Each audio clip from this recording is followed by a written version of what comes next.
to Photographiliac podcast. I'm your host, OGbsmitty, and I just want to thank you for joining into this very first episode on YouTube. So if you're listening to this on Apple, Spotify, it's youtube.com/OGbsmitty to get the video intro and outro that I'll be doing for the episodes going forward. And I may even add the archive podcast episodes going forward as well.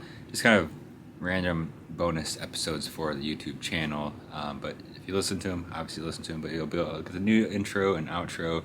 So maybe we'll kind of revisit the stories and maybe I'll have a few new things to say. And today we're going to be talking about Truman Capote in 1958 and an unknown photographer, David Addy. Before we get into that episode, if you want to hear exclusive podcast episodes, head over to patreon.com/bsmitty. And there's been exclusive episodes. There's behind the scenes videos, the vlog. There's going to be one dropping here in a few days. And just a lot of basically bonus content. And there's tiers where you can get prints mailed monthly, stickers. So there's a lot going on over on Patreon. And also, if you want to check out the merch, it's bsmitty.com/merch. And the whole new shop is open as well with stickers, greetings, pins.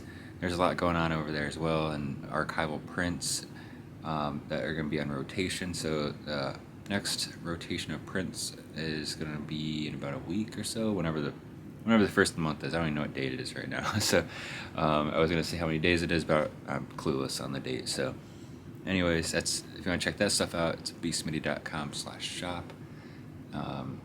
So I figure I get those things out of the way. Again, if you want to show us some further support on the show, patreon.com/bsmitty, and enjoy this episode about Truman Capote in 1958. In 1958, Truman Capote lived in a yellow Brooklyn Heights mansion that was built in 1839. With a rich history of guests like Jackie Kennedy, for example, this historic mansion had 28 rooms where Capote wrote Breakfast at Tiffany's. And one thing that Capote didn't point out, this huge yellow mansion that he lived at, he lived there in the basement, but it actually wasn't his mansion. And like I say, he didn't really point that out. He kind of just went with the flow on that one, and made people assume that he owned it. It was inside this 28-room yellow mansion that he read an article in the New York Times that ultimately changed his life. We'll get back to that at the end of this episode. At 33 years old, and just after the release of Breakfast at Tiffany's on October 28th, 1958, Holiday magazine asked him to write a personal expose about Brooklyn for their February 1959 issue. And he decided to do that, and he brought an unknown photographer along with him, David Addy.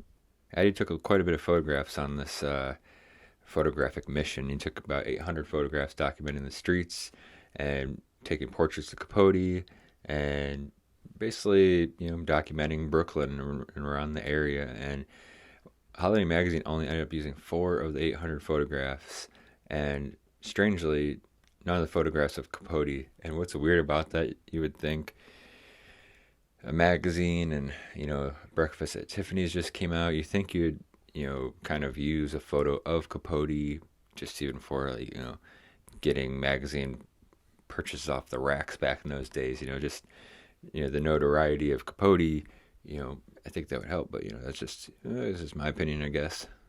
And even though he was an unknown photographer, from my research, he pretty much made it seem like it was just a job done and moved on from it. Didn't really, use these photographs to try to further himself in any type of way, because he basically stored the photos, and these photos weren't seen for 60 years. Eli Addy, the son of David, said, quote, "I found a small manila envelope labeled Holiday, Capote, A3/58. My dad grew up in Brooklyn and probably didn't think that a bunch of images of Brooklyn were going to be that remarkable. In the 70s and 80s, he was trying to focus his career on these almost psychedelic photo montages.